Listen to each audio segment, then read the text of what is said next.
Shalom Bapak Ibu.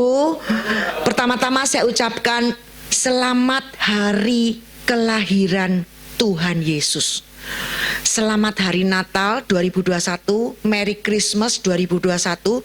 Yang lebih jelasnya adalah selamat hari kelahiran Tuhan Yesus kepada seluruh jemaat NCC yang sangat dikasihi Tuhan.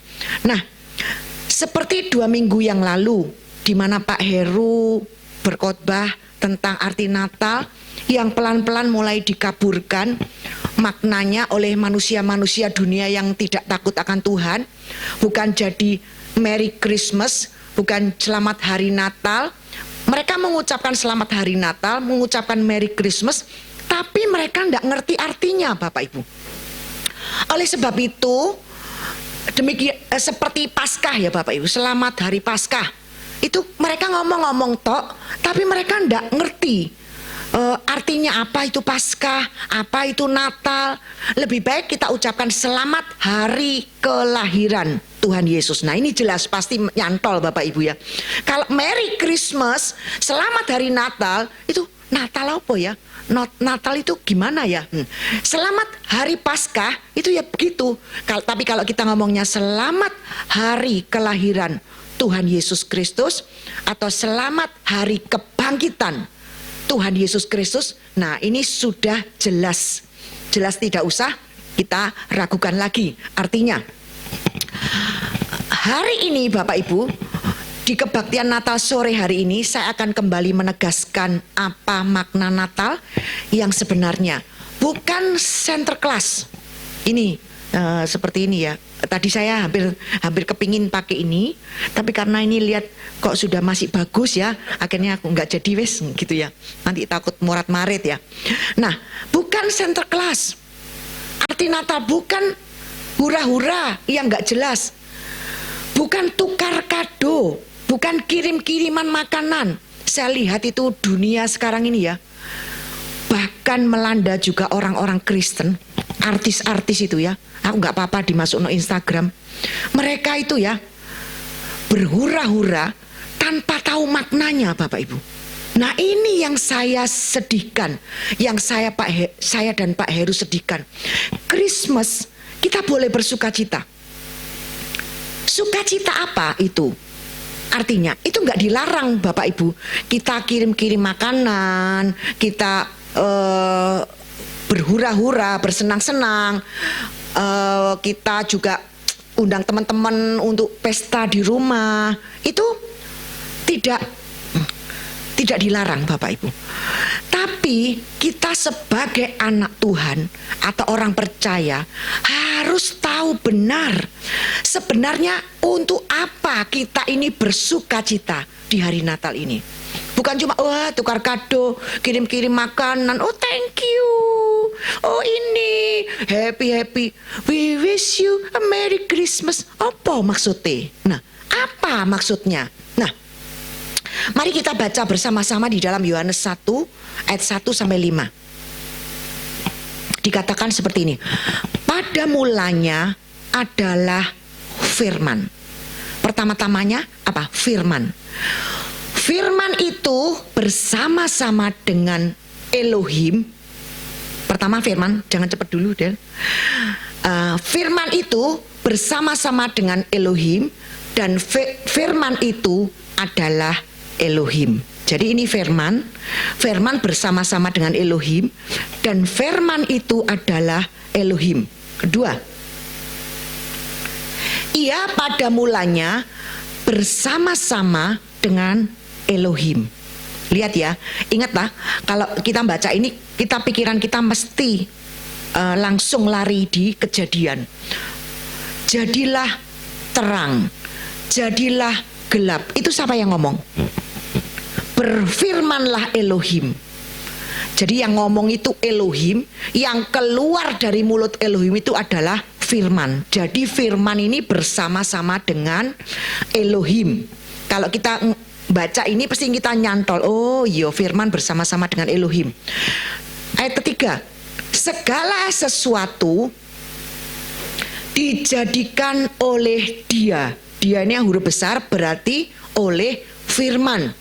Dan tanpa firman, tanpa Dia, tidak ada suatu pun yang telah jadi dari segala yang telah dijadikan. Jadi semuanya dijadikan oleh Elohim lewat firman-Nya. Kalau Elohim diem tok, saya tanya ya, kalau Elohim tidak berfirman, terus Dia diem tok, apakah jadi itu? Jadilah terang, cuma Dia tidak ngomong apa-apa, diem. Saya tidak ngerti Bapak Ibu, apakah kira-kira jadi atau enggak. Tapi dijelaskan di sini, berfirmanlah Elohim. Jadi semuanya dijadikan oleh Elohim lewat firman-Nya. Jadi Dia berfirman dan semuanya jadi. Nah ini Tuhan ya. 4. Di dalam Dia, di dalam firman ada hidup. Dan hidup itu adalah terang manusia. Jadi dikatakan di dalam firman itu ada hidup. Jadi firman itu siapa? Elohim. Di dalam Elohim bersama-sama firman. Di dalam firman itu ada hidup. Jadi ada kuasa di dalam setiap perkataan Tuhan. Amin. Perkataan Elohim ini kan firman. Ya, di dalam setiap perkataan Elohim itu ada hidup. Dan hidup itu adalah terang manusia. Terang itu bercahaya di dalam kegelapan, di dalam dunia yang sudah gelap ini, dan kegelapan itu tidak menguasainya. Jadi terang itu dia di dalam firman ada hidup, dan hidup itu adalah terang manusia. Kalau kita ada firman, oleh otomatis kita ini disebut anak terang. Kenapa kok anak terang? Karena firman-Nya ini terang manusia. Terang itu bercahaya di dalam kegelapan. Dunia yang sudah gelap, yang mungkin di neraka yang gelap, kalau ada Yesus, kalau ada firman, itu kegelapan itu tidak dapat menguasainya. Ayat 14, firman itu telah menjadi manusia. Manusia siapa? Yesus. Dan diam di antara kita. Dan kita telah melihat kemuliaannya, yaitu kemuliaan yang diberikan kepadanya sebagai anak tunggal Bapa, penuh kasih karunia dan kebenaran. Jadi Yesus, firman itu jadi manusia. Yesus, dikatakan Yesus itu adalah anak tunggal Bapa yang penuh kasih karunia dan kebenaran. Jadi Bapak Ibu, inti dari perayaan Natal ini adalah firman yang jadi manusia Yesus. Dan firman ini adalah Elohim sendiri. 1 Yohanes 1c tadi ya. Dan untuk apa sekarang Elohim kok mau turun ke dalam dunia dalam wujud manusia Yesus? Yaitu untuk menyelamatkan dunia. Kita yang seharusnya binasa dalam neraka karena pelanggaran Adam. Karena pelanggaran Adam kita semua harus masuk neraka, mestinya Bapak Ibu. Tapi karena Yesus, firman Elohim yang jadi manusia ini, kita bisa selamat masuk surga bagi yang percaya. Oleh sebab itu Bapak Ibu, sukacita yang kita rayakan di hari Natal ini adalah sukacita karena keselamatan kekal yang sudah Tuhan berikan melalui Yesus. Jadi apa?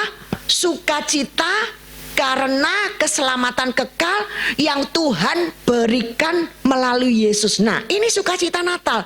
Kesukaan bagi dunia, Yesus telah datang. Loh, untuk apa Yesus datang? Memberikan keselamatan kekal.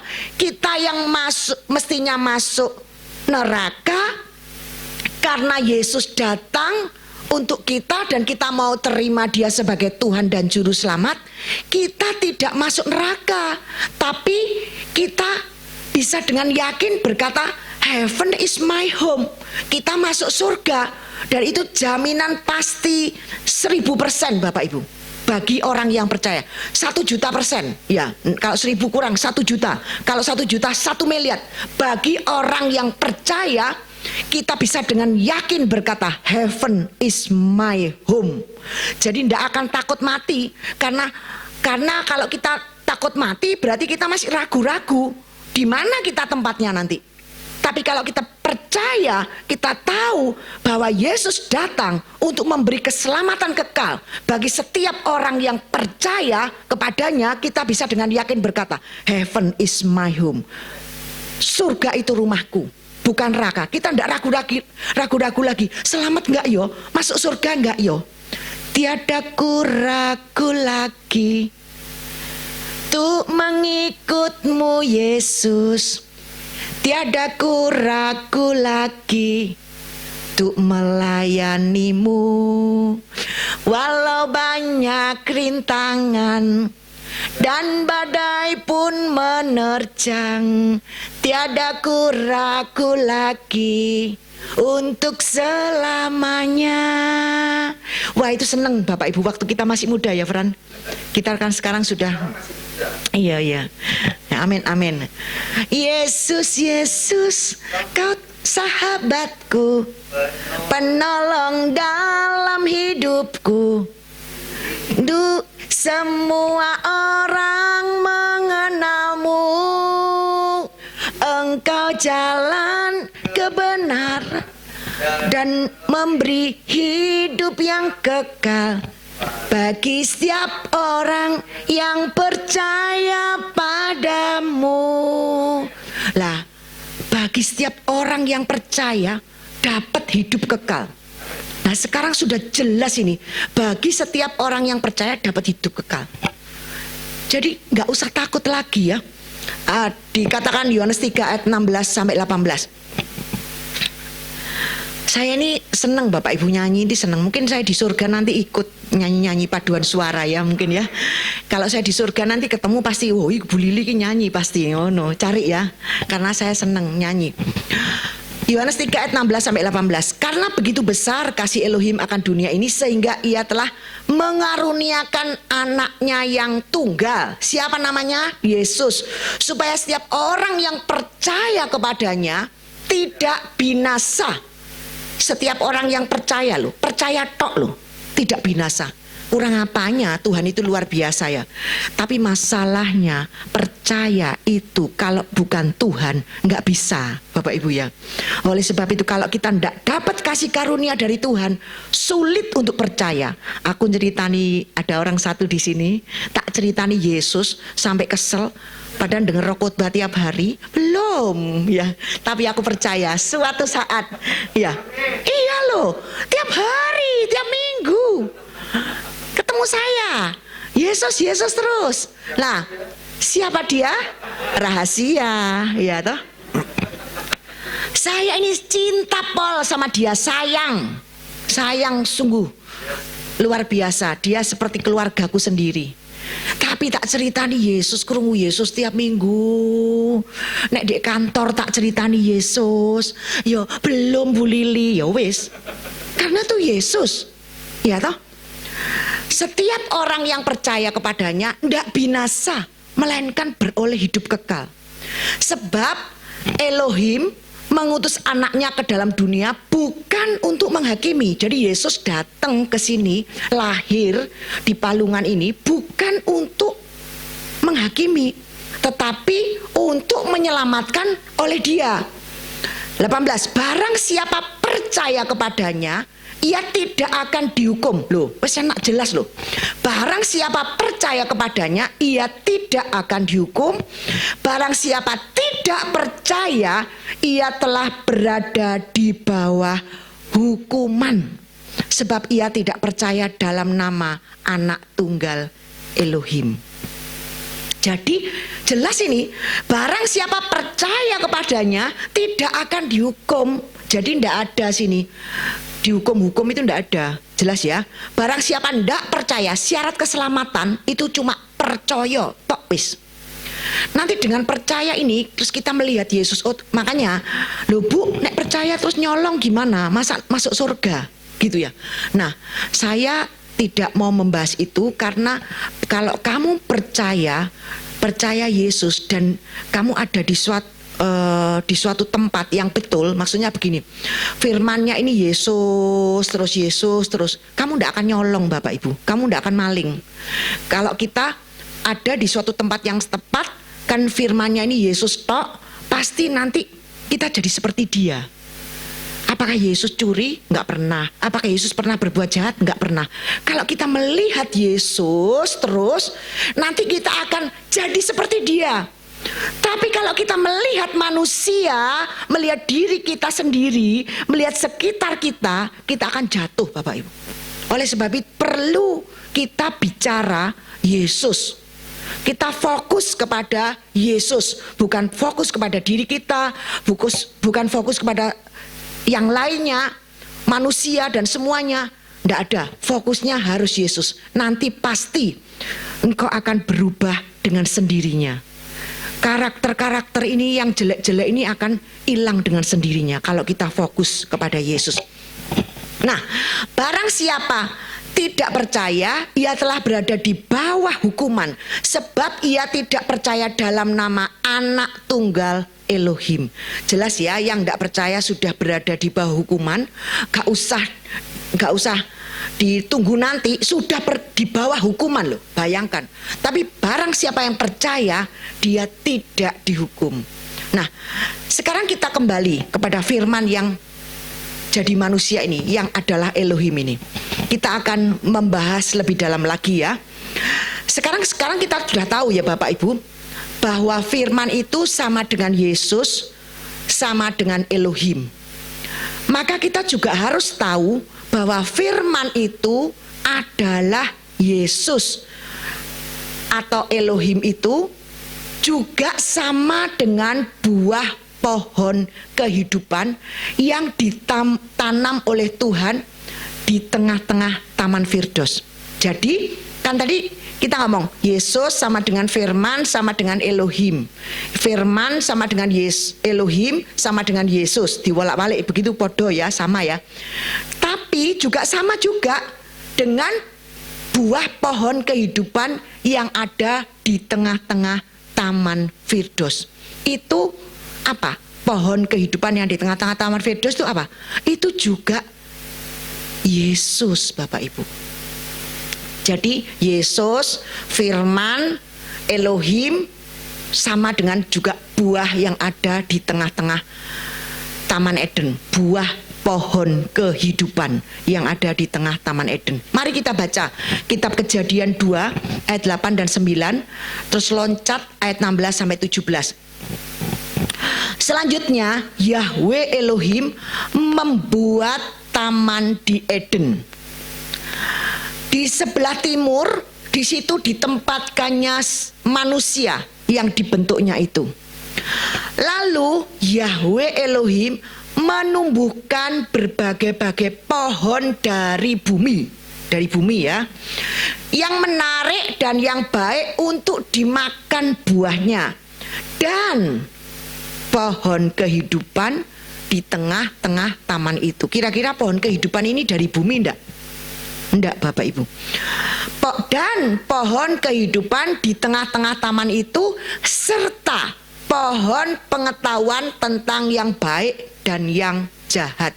Di tengah-tengah itu ada dua, pohon kehidupan dan buah-buahnya buah kehidupan. Dan ini buah pengetahuan baik dan buruk. Pohon buah pengetahuan dan baik dan buruk. Lalu Yahweh 16 ya. Lalu Yahweh Elohim memberi perintah ini kepada manusia. Semua pohon dalam taman ini boleh kamu makan buahnya dengan bebas, termasuk buah pohon kehidupan, boleh dimakan semua. Tetapi pohon pengetahuan tentang yang baik dan yang jahat, jangan kamu makan buahnya, sebab pada hari engkau memakannya, pastilah engkau mati. Nah, sekarang saya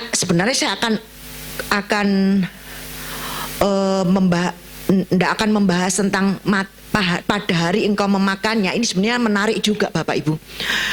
Pada waktu Adam dan Hawa makan buah pohon itu, apakah dia langsung mati? Enggak. Loh, kan pasti ngomong, loh, Tuhan kan ngomong pada hari engkau memakannya pasti mati. Kenapa nggak mati? Bapak Ibu harus tahu, satu hari di hadapan Tuhan 1000 tahun di bumi. Sampai hari ini Bapak Ibu, manusia tertua tidak ada yang lebih dari 1000 tahun. Metusalah di dalam Alkitab ya, Metusalah itu 969 tahun, segitu ya. Adam itu 930 berapa tahun gitu ya. Terus Nuh 950 tahun. Jadi tertinggi adalah Metusalah, panjang, paling panjang umurnya. Itu di Alkitab. Jadi tidak ada umurnya yang lebih dari 1 hari. Karena Tuhan berkata, pada hari engkau memakannya, pastilah engkau mati. Ini benar Bapak Ibu. Sekarang kita kembali ke pohon kehidupan. Siapa pohon kehidupan itu? Pohon kehidupan itu adalah Yesus, yang juga adalah firman, dan yang juga adalah Elohim. Dan siapa buah pohon pengetahuan baik dan jahat itu? Tidak lain adalah Lucifer, adalah iblis, adalah setan. Oleh sebab itu Tuhan ngomong jangan. Oleh sebab itu Tuhan ngomong jangan kamu makan buahnya. Dan tak tanyain ya Bapak Ibu, kok ya ada ular di tengah-tengah pohon itu? Pohon itu pengetahuan baik dan jahat. Di pohon kehidupan tidak ada ular, di lain-lain tidak ada ular. Disebutkan ada ular di pohon itu. Dia ngomong, sini, ini enak loh untuk dimakan, menarik buahnya. Nah, siapa itu? Kenapa saya bisa ngomong seperti ini Bapak Ibu? Saya ini sama Heru, pertama kali Bu Lili, ini lihatan toh, bacaan. Ternyata pohon pengetahuan dan baik dan buruk itu ketokane setan. Terus saya langsung baca Bapak Ibu. Oh iya tah, ternyata betul Bapak Ibu. Betul. Ini benar. Yeskiel 31 ayat 7 sampai 11. Kalau orang tidak dibukakan, tidak akan ngerti Bapak Ibu. Tidak akan ngerti. Wah pendeta top sekalipun, kalau Roh Kudus tidak membukakan, tidak akan ngerti ini. Karena apa? Sebenarnya Bapak Ibu, Tuhan itu menyatakan dirinya itu kepada yang dikenannya saja. Dia hanya berkenan menyatakan dirinya tidak kepada semua orang, pada beberapa orang saja Bapak Ibu. Nah ini lihat, kita Yeskiel 31 ayat 7 sampai 11. Ini benar Bapak Ibu. Dikatakan dia elok karena besarnya dan karena cabangnya yang panjang-panjang, karena akarnya julur jalar sampai di air yang berlimpah-limpah. Nah, pohon-pohon aras di Taman Elohim tidak akan dapat menyainginya. Wapi ini Bapak Ibu. Juga pohon sanobar tidak akan dapat menyamai ranting-rantingnya. Dan pohon berangan tidak dapat dibandingkan dengan cabang-cabangnya. Segala pohon yang di Taman Elohim tiada yang dapat disamakan dengan dia mengenai keelokannya. 9. Aku membuat dia sungguh-sungguh elok dengan cabang-cabangnya yang sangat rapat. Di Taman Eden, jelas ya, di Taman Elohim segala pohon cemburu kepadanya. Terus, oleh sebab itu beginilah firman Yahweh Elohim, Tuhan Elohim, oleh karena ia tumbuh tinggi dan puncaknya menjulang sampai ke langit, dan ia menjadi sombong karena ketinggiannya, maka aku telah menyerahkan dia ke dalam tangan seorang berkuasa di antara bangsa-bangsa, supaya ia memperlakukannya selaras dengan kejahatannya. Aku menghalau dia. Nah, Bapak Ibu yang dikasih Tuhan, mungkin kita berkata, lihat dulu Bu Lili, perikopnya apa? Itu kan perikopnya tentang Firaun. Loh, bukankah Firaun itu adalah lambang iblis Bapak Ibu? Dan Mesir itu adalah gambaran dunia ini. Tuhan kalau berbicara itu selalu pakai perumpamaan, pakai lambang-lambang. Ingat ya, kalau dia lagi ngomong-ngomong dengan muridnya itu selalu pakai lambang-lambang terus, pakai perumpamaan. Sampai muridnya ngomong seperti ini, kenapa kamu ngomong kok selalu pakai perumpamaan Tuhan? Kok enggak langsung aja? Terus Tuhan jawabnya apa? Ya itu akan dibukakan. Aku memang harus ngomong seperti ini. Karena enggak semua orang bisa menerima. Memang tidak semua orang bisa menerima. Nanti ada ayatnya itu ya. Nah, Mesir itu gambaran dunia. Tuhan bila berbicara itu dia sering pakai perumpamaan lambang-lambang. Hanya yang dibukakan saja Bapak Ibu yang bisa mengerti. Di ayat 10b dikatakan dia pohonnya ini menjulang sampai ke langit. 10b berkata, itu sama dengan apa Bapak Ibu? Sama dengan menara Babel. Saya sampai kaget. Nah ini waktu itu saya langsung tak telepon. Menjulang sampai ke langit itu sama dengan menara Babel. Kamu lihat ayat Babel. Langsung kita buka firman Bapak Ibu. Kalau saya ngomong Tuhan itu bisa semangat Bapak Ibu. Nggak tidur semangat ngomong Tuhan ya. Kalau ngomong yang lainnya loyo. Tapi kalau ngomong Yesus perkara yang di atas, aku sangat semangat. Dikatakan oleh sebab itu dia kan dikatakan menara sampai ke langit. Menjulang pohonnya menjulang sampai ke langit. Ini sama dengan menara Babel. Oleh sebab itu pada waktu peristiwa menara Babel, Bapak Ibu tahu ya, Tuhan tahu bahwa pemikiran yang ada di manusia zaman itu adalah pemikiran iblis yang dimasukkan di dalam pikiran-pikiran mereka pada waktu itu. Tuhan ingat langsung pohon pengetahuan baik dan jahat di Taman Eden yang puncaknya sampai ke langit. Dan Tuhan lihat manusia kan ngomong seperti ini, baiklah kita mendirikan bagi kita sebuah kota dengan sebuah menara yang puncaknya sampai ke langit. Dan marilah kita cari nama supaya kita jangan terserak di seluruh bumi. Ini Kejadian 11 ayat 4. Ini ngomong seperti ini. Kejadian 11 ayat 4. Nah Tuhan ingat langsung, wah ini setan ini, pemikiran iblis. Saya percaya Tuhan tidak kaget Bapak Ibu, karena Tuhan itu roh. Jadi dia tahu yang masuki pikiran manusia ini siapa. Dan Tuhan ingat pohon pengetahuan baik dan buruk yang di Taman Eden itu yang puncaknya sampai ke langit. Oleh sebab itu Tuhan mengacaukan mereka. Bahasa mereka dikacaukan sehingga mereka tidak mengerti lagi bahasa masing-masing. Dan Tuhan menyerahkan manusia itu ke seluruh bumi. Nah, ayat 4 toh dikatakan mereka berkata, marilah kita dirikan bagi kita sebuah kota dengan sebuah menara yang puncaknya sampai ke langit, dan marilah kita cari nama supaya kita jangan terserak ke seluruh bumi. Terus 5. Lalu turunlah Tuhan untuk melihat kota dan menara yang didirikan oleh anak-anak manusia itu. 6. Dan dia berfirman, mereka ini satu bangsa dengan satu bahasa untuk semuanya. Ini barulah permulaan usaha mereka. Dan mulai sekarang apapun juga yang mereka rencanakan, tidak ada yang tidak akan dapat terlaksana. Jadi Tuhan itu ngerti kalau manusia ini bersatu, itu tidak ada yang tidak akan dapat terlaksana. Semuanya. Dan kesatuan manusia ini sekarang akan diwujudkan. One world government. Satu pemerintahan tunggal. Satu mata uang tunggal. Satu macam-macam. Pokoknya satu. Ini akan kembali ke sini. Ke Babel ini.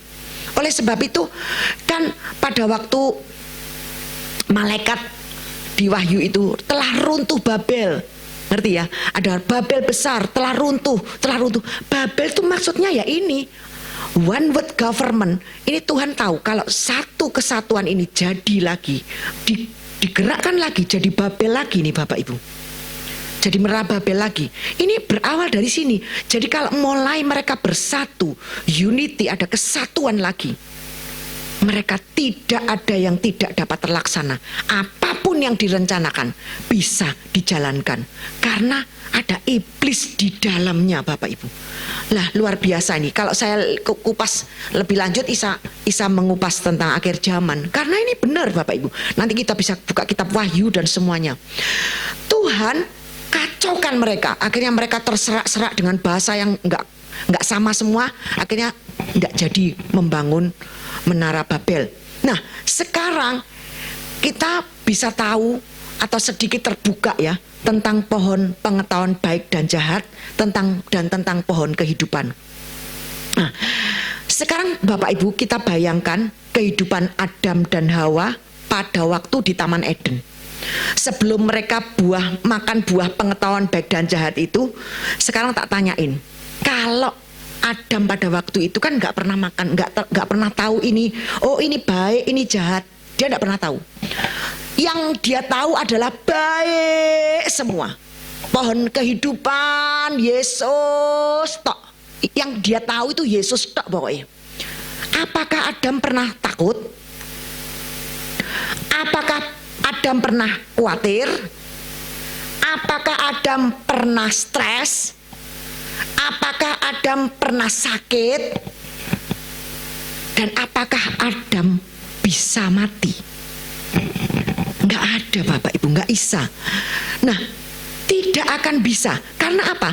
Karena yang Adam tahu adalah kebaikan, yang baik-baik tok, yang indah-indah saja. Adam tidak tahu keburukan atau kejahatan, dia nggak tahu, Bapak Ibu. Nah, sekarang bayangkan itu terjadi pada diri kita. Bila kita mengisi pikiran kita dengan kebaikan terus, hal yang baik, hal yang manis, hal yang sedap didengar, disebut kebajikan, yang patut dipuji, semuanya kita isi pikiran kita dengan yang baik-baik. Semua nggak lihat yang buruk-buruk, diisi semua dengan baik-baik. Sekarang tak tanyai, apakah kita bisa takut? Kita bisa stres, kita bisa khawatir, kita bisa cemas, sedih, depresi, akhirnya mati? Enggak juga, Bapak Ibu. Karena yang disajikan oleh berita-berita yang kita baca itu adalah pengetahuan baik dan buruk.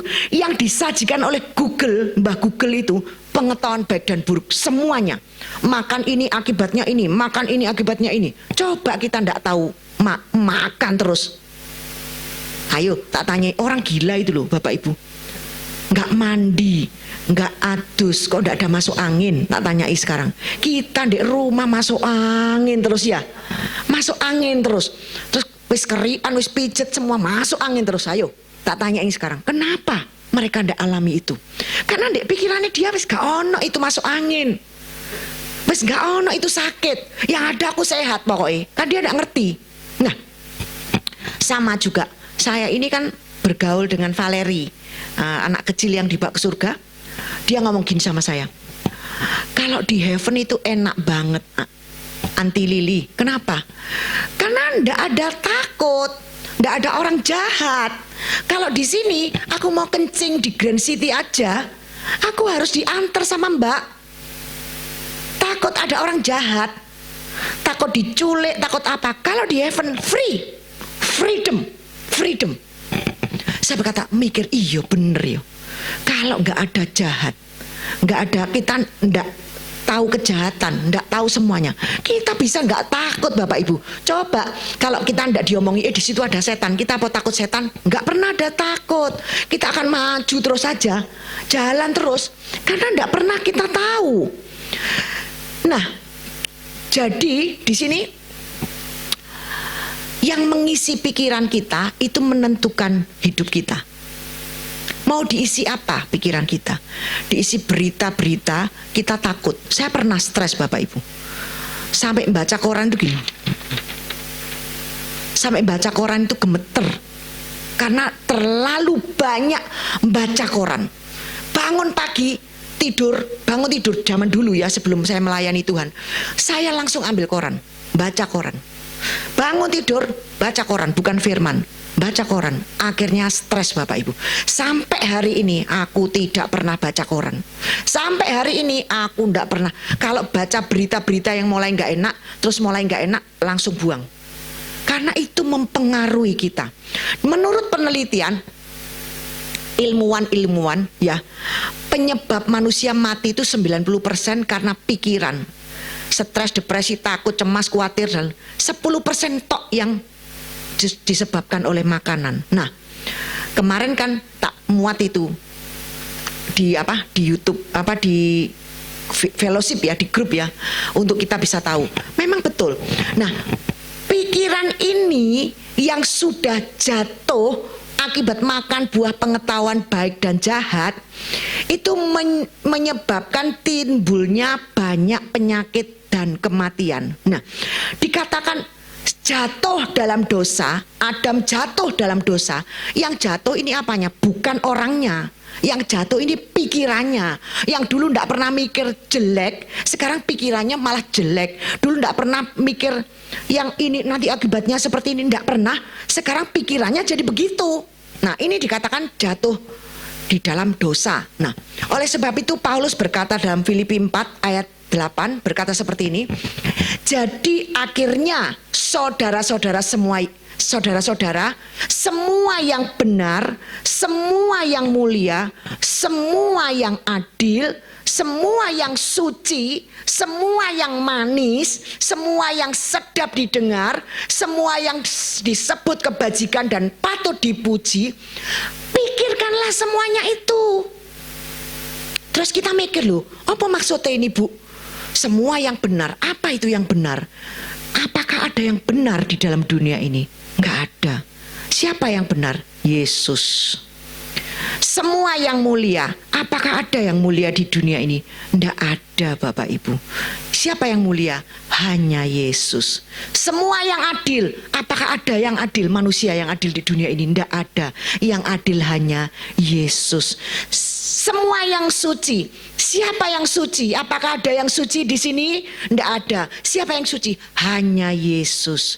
Semua yang manis, semua yang sedap didengar. Apa yang sedap didengar?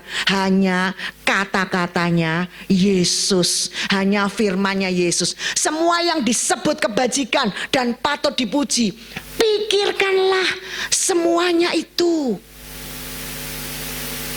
Jadi dari artinya gini, hanya Yesus, hanya Yesus, hanya Yesus kekasihku. Ya Pak Fran, hanya Yesus, hanya Yesus, hanya Yesus Kau Tuhanku. Gitu. Wes pokoknya hanya Yesus, hanya Yesus. Nah, Paulus juga menulis kepada jemaat di Kolose dalam Kolose 3 ayat 1 sampai 4. Jadi dikatakan tadi maksudnya Filipi 4 ayat 8 ini adalah firman, adalah Yesus, adalah Elohim, adalah buah pohon kehidupan. Makan terus, pikirkan itu terus. Mikir itu sama dengan makan Bapak Ibu. Kalau makan, kalau tubuh ini makan kan pakai mulut, tapi kalau roh kita makan itu lewat pikiran kita, lewat hati kita, kita baca, kita makan firman Tuhan terus. Nah, itu betul. Nah, Kolose 3 ayat 1 sampai 4. Karena itu, kalau kamu dibangkitkan bersama-sama dengan Kristus, apa Paulus ngomong? Carilah perkara yang di atas, di mana Kristus ada, duduk di sebelah kanan Elohim. Carilah perkara yang di atas, bukan yang di bumi. Kalau kita nyari perkara itu, kita sekarang saya mau voting ya. Dalam satu hari 24 jam kita banyak mikir Yesus atau mikir perkara yang di dunia? Perkara di dunia. Padahal Tuhan ngomong, carilah perkara yang di atas, bukan yang di bumi, di mana Kristus ada, duduk di sebelah kanan Elohim. Ayat 2, pikirkanlah perkara yang di atas, bukan yang di bumi. 2 kali loh ya, Paulus ngomong ini, pikir yang di atas, bukan yang di bumi. Sebab 3, kamu telah mati dan hidupmu tersembunyi bersama dengan Kristus di dalam Elohim. Kita ini sudah tersembunyi, sudah begitu kita percaya Yesus, hidupmu yang lama itu sudah berlalu, yang baru itu datang di dalam Yesus. Sebab kamu telah mati dan hidupmu ini tersembunyi bersama Kristus di dalam Elohim. Loh, kurang amane apa Bapak Ibu? Oleh sebab itu, ayat 4 lagi. Apabila Kristus ada dalam apabila Kristus yang adalah hidup kita menyatakan diri kelak, kamu pun akan menyatakan diri bersama dengan Dia dalam kemuliaan. Jadi kalau kita sudah ada di dalam Kristus, kita sudah ditebus, ada bersama-sama Kristus di dalam Elohim, otomatis posisi kita di mana Bapak Ibu? Di atas. Loh, kenapa kita kok mikir bawah terus saya? Aku tadi barusan konseling ya sama seseorang. Dia selalu mengeluh terus aku bilang ini, wes kowe iki tiap hari mengeluh terus, stop. Yo, aku nek ngomong mbek kamu itu keluar dari rel bisa masuk rel lagi. Jadi nek sudah keluar dari rel itu kamu tak telepon terus aku masuk rel lagi. Dia ngomong seperti itu.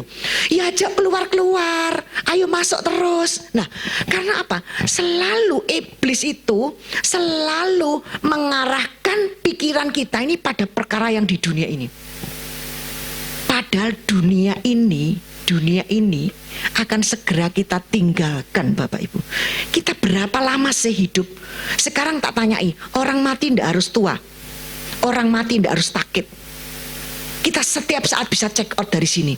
Ngapain mikir semua ini? Dipikir stres Bapak Ibu. Saya ini baru dapat mujizat. Justru kalau tidak tak pikir, itu Tuhan kasih. Nek dipikir sampai stres, tambah kehilangan. Ya betul Pak Hermawan, tadi aku nggak tak pikir, tak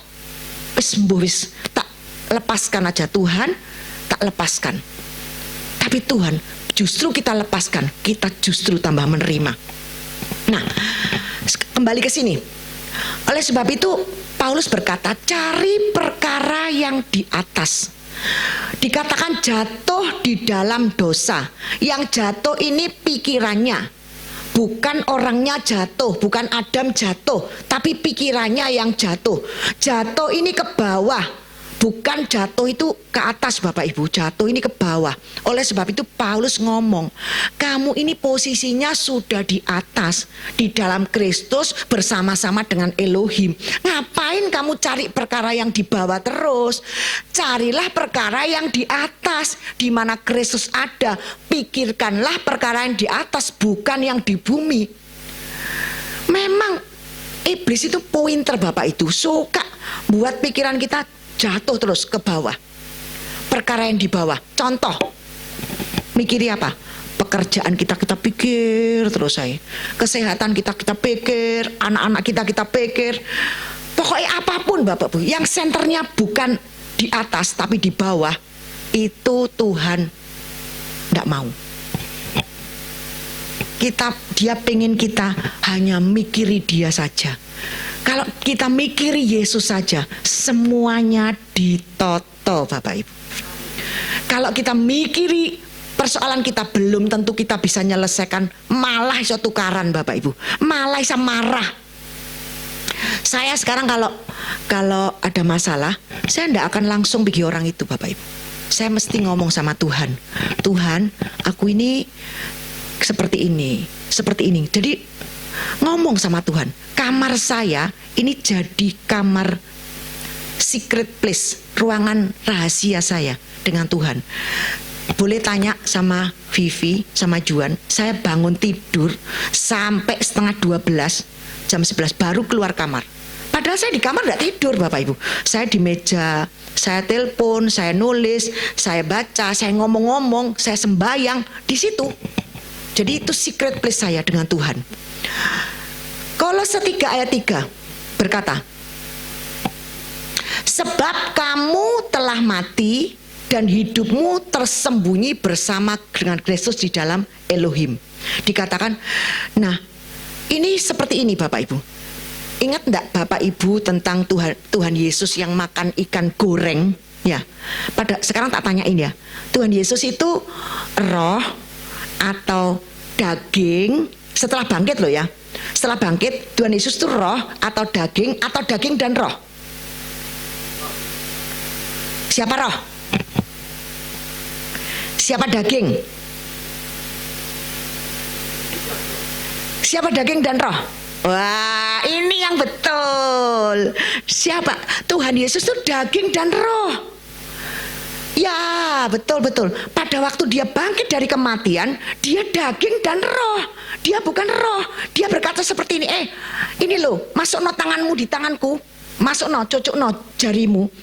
Aku ini bukan hantu. Hantu ndak punya tulang, ndak punya daging. Tapi aku ini punya daging, punya tulang. Aku bukan hantu. Adakah makanan di sini? Langsung ada ikan goreng. Mana kasih aku ikan goreng? Dimakan sama Tuhan. Plok, ya toh. Sekarang mau tanya, Tuhan itu datangnya lewat mana? Nembus tembok, Bapak Ibu. Dia datang itu tembus tembok. Terus minta ikan goreng, tak makan. Kan akhirnya murid-muridnya percaya setelah megang-megang, oh iya ternyata punya daging, ternyata oh bukan hantu ini. Kalau hantu nggak bisa dipegang. Terus setelah dia makan ikan goreng, Tuhan Yesusnya pergi. Sekarang mau tanya Bapak Ibu, apakah ikan gorengnya itu jatuh pluk gitu? Enggak Bapak Ibu, ikan gorengnya ikut tembus tembok. Siapa ikan goreng itu Bapak Ibu? Saudara dan saya ada di dalam Kristus. Kita bisa mengatasi kemustahilan. Kita bisa tembus tembok. Kalau kita tidak ada Yesus, kita tidak akan bisa tembus tembok. Amin. Ya, apa lagunya? Ku kalahkan musuh dan melompat tembok. Haleluya, haleluya. Lah ini orang nek sudah tua katanya itu selalu ingat-ingat lagu-lagu lama-lama gitu ya. Ya, ingat yang lama-lama terus. Ku kalahkan musuh dan melompat tembok. Haleluya, haleluya. Itu lagu zaman kuno Bapak Ibu. Nah, ini aku lihat gini, luar biasa ya. Luar biasa. Kita ini ada di dalam Kristus, bersama Kristus ada di dalam Elohim, itu sama dengan ikan goreng yang dimakan Yesus. Pada waktu dia keluar dari tembok, ikan gorengnya tidak jatuh, tapi ikut Yesus keluar dari, bisa mengatasi kemustahilan bersama-sama dengan Yesus. Nah, sekarang pertanyaannya gimana?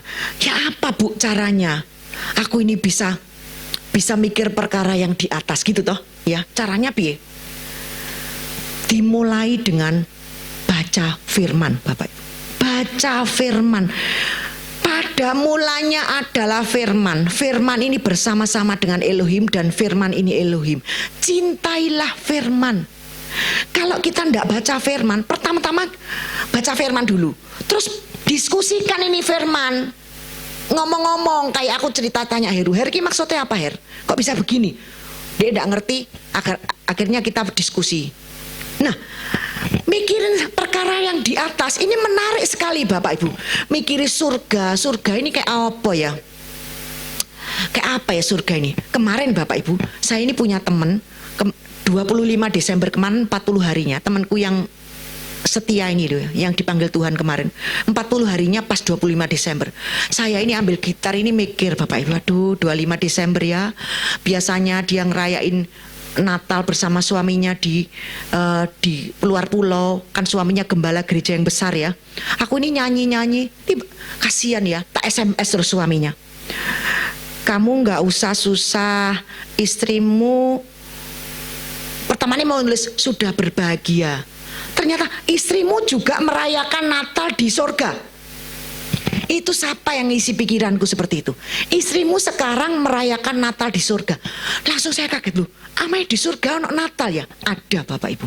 Pada waktu kita merayakan Natal di sana, dia juga merayakan Natal di surga. Karena apa? Bumi ini kopinya surga. Kalau kopian berarti aslinya ada. Lebih bagus. Pada waktu Musa mau bikin tabut, dia dibawa ke Gunung Sinai. Dia dilihatkan, dibawa ke surga loh, bukan di atas gunung Sinai itu terus di gunung. Enggak Bapak Ibu, kalau Bapak Ibu baca itu, tiba-tiba Musa itu berdiri di lantai yang batu pualam dan luar biasa ya. Itu dibawa ke surga, terus dia ditunjukin, ini loh tabut yang harus kamu buat, ukurannya kayak gini. Jadi apa yang dibuat Musa itu adalah replikanya surga. Jadi semua yang ada di dunia ini, di surga ini sudah ada. Kita ini kopian. Kalau di surga, kalau kita kan masuk pintu yang buka sendiri itu kan baru-baru aja, tahun berapa kemarin ya. Di surga itu sudah ada Bapak Ibu. Kalau masuk langsung pintunya buka sendiri. Luar biasa. Dulu fake itu kan, sekarang fake kan diganti ya. Fake dulu itu sudah ada di surga. Semua dunia ini ngopi. Bahkan lagu-lagu yang kita nyanyikan di dunia ini sudah terlebih dulu ada di surga. Luar biasa ini. Nah, selidiki itu. Semangat Bapak Ibu, dengerin surga. Bukan ngomong surga, oh Bu Lili ini memang mau mati ngono, makanya seneng di surga terus. Enggak Bapak Ibu. Kalau saya mau pergi Swiss, saya mau pergi ke luar negeri, saya ini mesti lihat destinasinya apa. Ada apanya di sana? Oh gak usah kok, kayak elek kok, gak usah ke situ. Oh ke sini, oh ya ke sini, kita harus ke situ. Kalau kita mau ke luar negeri, kalau kita mau ke Labuan Bajo, kalau kita kemana, itu mesti dilihat dulu. Kita mau pergi itu tempat tujuan kita ini apa ya? Sing apik menarik ini apa ya? Demikian juga kita kan akan ke surga Bapak Ibu. Selidiki di surga ini ada apa. Wih luar biasa Bapak Ibu.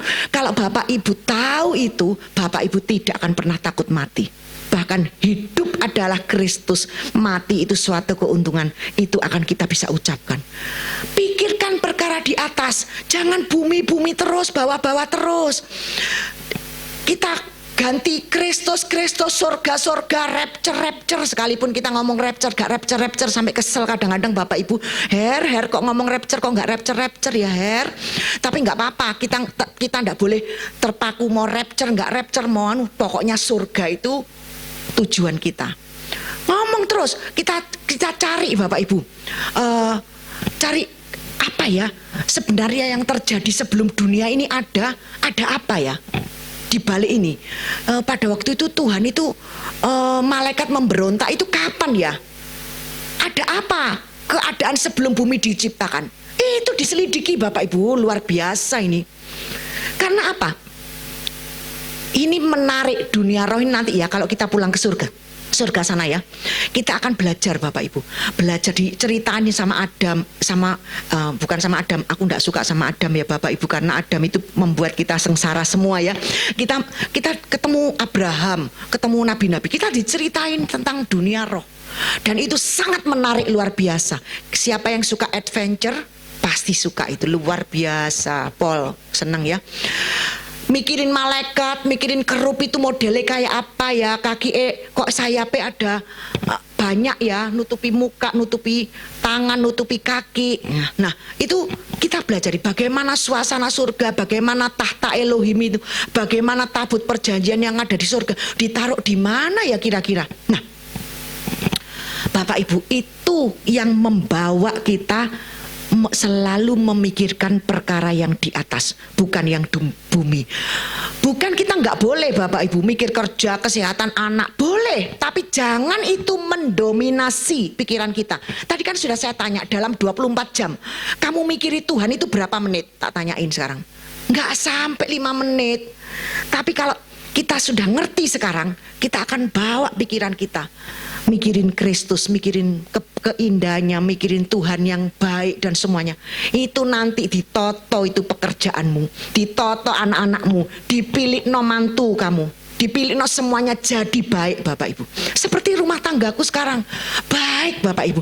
Di waktu aku mikirin anak, mikirin semua tambah nggak karu-karuan. Tapi kalau aku mikir Yesus, Aku membayangkan dia.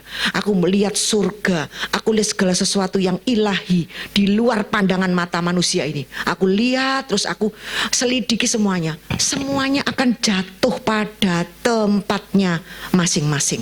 Nah, saya ingin kita lihat videonya. Ini jadi idola saya, Bapak Ibu. Rachangel. Ya, dulu ya. Kita lihat sebentar. People be like, life is short, better enjoy it. How about eternity is long, better prepare for it. Ayo diulangi nomor 1 tadi. Kata-katanya diulangi lagi. Coba. Terus di pause ya. People be like, life is short. People berkata, life is short, better enjoy it. Orang bilang hidup ini singkat, nikmati saja. Orang-orang dunia ngomong hidup ini singkat, nikmati aja. Terus lanjutnya. Better enjoy it. How about eternity is long. Stop. Gimana tentang keabadian yang selamanya? Kalau kita bisa ngomong hidup ini singkat, nikmati aja. Sekarang bagaimana keabadian yang selamanya, yang akan sebentar lagi kita hidupi? Lebih baik kita bersiap untuk itu. Luar biasa, ini dalam loh Bapak Ibu. Langsung tak share di fellowship. Ini orang-orang ini jangan mikirin di dunia udah bobrok ini, kena COVID. Saya sampai ngomong gini sama Tuhan. Tuhan, aku ini di sini nih ya apa? Sampai kapan Tuhan? Dunia kok bobrok kayak gini. Aduh, sedih Bapak Ibu. Karena lihat, ya apa? Kita tidak bisa. Kemarin aja mau makan Christmas, habis 24 kita udah makan, 25 kita mau makan. Kayak pasar Bapak Ibu. Terus kayak pasar kita jadi takut. Wes mulai. Loh, gimana kita bisa aman, bisa senang di dunia model begini? Kalau orang sampai kerasan di dunia, orang itu tidak ngerti berarti. Karena di sana itu luar biasa Bapak Ibu. Nah, terus bener ya tadi ya, ngerti ya maksudnya. Kalau kita ngomong hidup ini singkat, nikmati aja. Bagaimana dengan kekekalan yang akan kita hidupi nanti? Kenapa kita tidak bersiap-siap untuk masuk ke dalam sana? Wong sebentar lagi saya udah ngomong, mati tidak harus tua, mati nggak harus sakit. Itu kenapa kita tidak siap-siap? Nah lagi, pikiran kita untuk supaya tidak jatuh ke bawah, tidak mikir bumi-bumi terus, kita latih dengan baca firman secara rutin setiap hari, sebanyak-banyaknya. Memang tidak gampang Bapak Ibu, tapi harus itu dilakukan. Matikan daging, ini namanya matikan daging. Karena firman itu sama dengan Yesus, sama dengan buah pengetahuan, buah pohon kehidupan. Ada yang ngomong seperti ini, oh nanti aja tunggu Tuhan menggerakkan. Itu salah Bapak Ibu. Kalau digerakkan, nggak digerak-gerakkan. Karena kita ini cenderung dibawa oleh daging itu menuju maut. Kita hidup dalam manusia ini, manusia tubuh ini. Makanya grace, pengajaran grace kalau tidak dimengerti dengan betul, itu mereka jadi seenaknya sendiri Bapak Ibu. Seenaknya jadi gak usah baca firman, gak apa-apa. Wis tidur aja Tuhan ngerti kok. Enggak gitu Bapak Ibu. Dikatakan bertumbuhlah di dalam pengenalan akan Elohim. Disuruh bertumbuh. Bagaimana kita bisa bertumbuh kalau kita tidak pernah baca firman Bapak Ibu? Makanya dikatakan kalau kita baca firman sama dengan kita ini makan Yesus. Karena firman itu sama dengan Yesus. Buah pohon kehidupan kita makan. Karena itu kita akan hidup. Roh kita hidup. Kita melihat kehidupan ini luar biasa Bapak Ibu. Karena kita makan buah pohon kehidupan, makan Yesus. Pikirannya dibersihkan dari sampah-sampah. Nah dari comberan. Saya pernah dulu kasih kesaksian di dalam gelas aqua yang penuh dengan comberan itu air got ya Bapak Ibu. Kalau dikasih air bersih, dituangi semua itu nanti akan melimpah-melimpah dan akan jadi bersih. Itulah gambaran pikiran kita yang seperti air got itu di dalam gelas.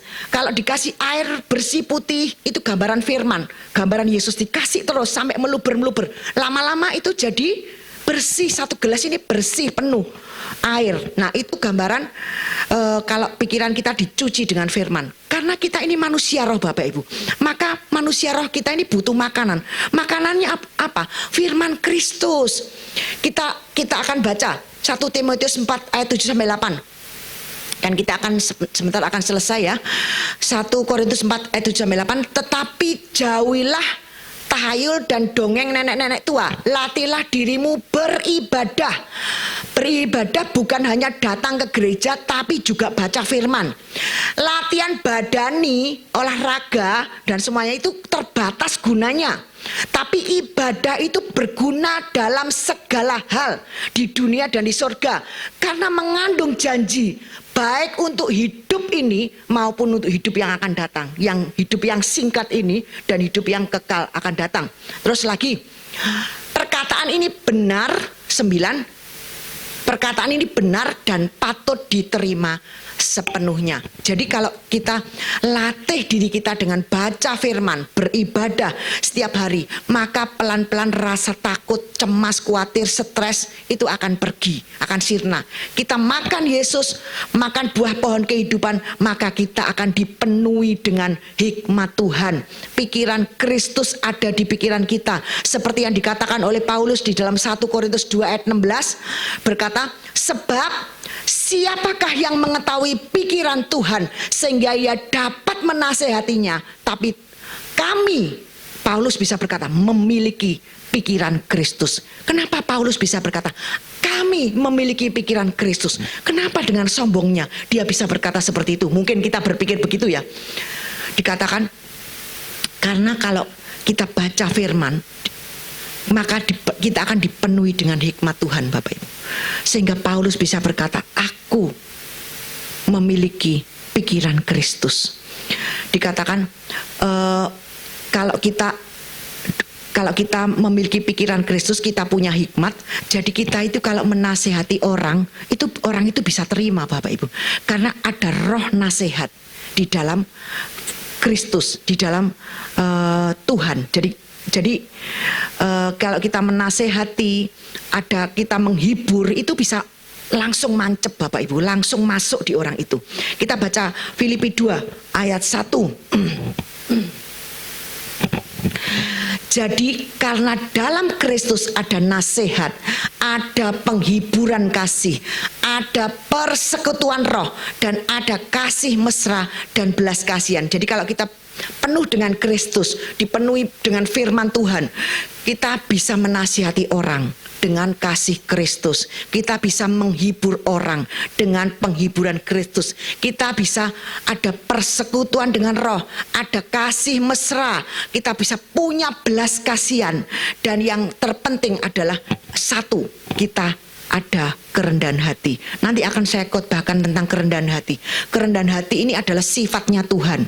Tuhan, kalau kita ngomong kita anaknya Tuhan, kita harus ada kerendahan hati. Kerendahan hati ini memang luar biasa. Ini nomor 1 yang Tuhan mau untuk ada di dalam hidup kita. Yesaya 11 ayat 2 berkata seperti ini. Roh Tuhan ada padanya, roh hikmat dan pengertian, roh nasihat dan keperkasaan, roh pengenalan dan takut akan Tuhan. Nah, ini Bapak Ibu yang akan kita dapatkan bila kita makan Yesus, makan firman setiap hari, makan buah kehidupan setiap hari. Ada roh hikmat dan pengertian. Jadi kita tidak akan gegeran terus Bapak Ibu. Punya hikmat, punya pengertian, punya roh nasihat, roh keperkasaan. Kalau kita nasihati anak kita nggak bantah lagi. Ada roh pengenalan dan takut akan Tuhan. Kita akan bisa kenal Tuhan lebih lagi, dan kita dibukakan rahasia-rahasia Elohim, rahasia surgawi. Kita akan dibukakan terus. Kita akan merasa Tuhan itu benar-benar luar biasa. Dan sebelum mengakhiri khotbah ini, saya akan tunjukkan beberapa ayat tentang firman Tuhan, betapa pentingnya itu untuk kita baca. Mazmur 119 ayat 105 dikatakan, firman-Mu itu pelita bagi kakiku dan terang bagi jalanku. Berarti firman Tuhan itu adalah menerangi jalan kita. Kalau tidak ada firman, kita berjalan di dalam kegelapan. Betul ya? Firman itu terang, menerangi jalan kita. Roma 10 ayat Mazmur 119 ayat 130. Bila tersingkap firman-Mu, itu memberi terang, memberi pengertian kepada orang-orang bodoh. Siapa orang bodoh? Kitalah orang bodoh. Tapi kalau firman itu disingkapkan dengan Tuhan, kita bisa, wow, luar biasa ya. Terus Roma 10 ayat 17. Jadi iman timbul dari pendengaran, dan pendengaran oleh firman Kristus. Jadi dengan kita mendengarkan firman, maka timbul iman. Kalau kita tidak pernah dengarkan firman, imannya timbul dari mana? Sekalipun iman itu pemberian Tuhan, tapi dikatakan iman itu timbul dari pendengaran. Pendengaran akan firman Kristus. 2 Petrus 3 ayat 5b. Oleh firman, langit telah ada sejak dahulu. Jadi pada waktu Elohim berfirman, maka langit itu ada. Langit dan bumi itu diciptakan melalui firman, dan firman itu adalah Tuhan sendiri. Mazmur 33 ayat 9 dikatakan, sebab dia berfirman maka semuanya jadi, dia memberi perintah maka semuanya ada. Oleh sebab itu Bapak Ibu, saya akan tutup dengan himbauan bahwa cintailah firman Tuhan, baca setiap hari, karena firman itu adalah Yesus sendiri. Amin. Selamat hari kelahiran Tuhan Yesus 2021. Sekali lagi saya ucapkan untuk jemaat NCC, selamat hari kelahiran Tuhan kita Yesus Kristus.